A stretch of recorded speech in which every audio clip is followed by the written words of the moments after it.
Let's talk about speed. Here are some things that you can do to make yourself more efficient and faster in the kitchen. One of the easiest things that you can do to be more efficient in the kitchen is get yourself a good setup. Make sure you're using a big enough cutting board for the job at hand and secure it with either a no skid grip or a wet paper towel.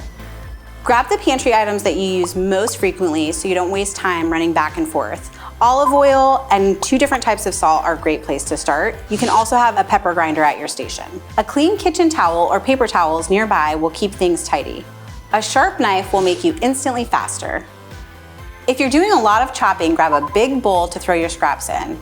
Be sure to save your scraps for making stock. A crowded cutting board will really slow you down.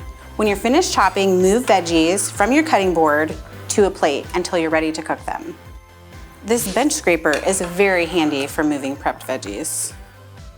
Make sure you're using the right size pan for your recipe. An overcrowded pan can cause meat to steam instead of brown and slow down vegetable sautés.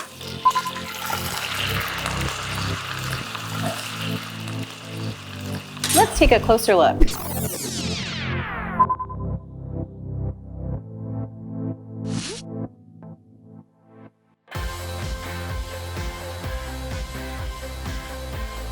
The more you cook and prep with these tips, the faster you'll become.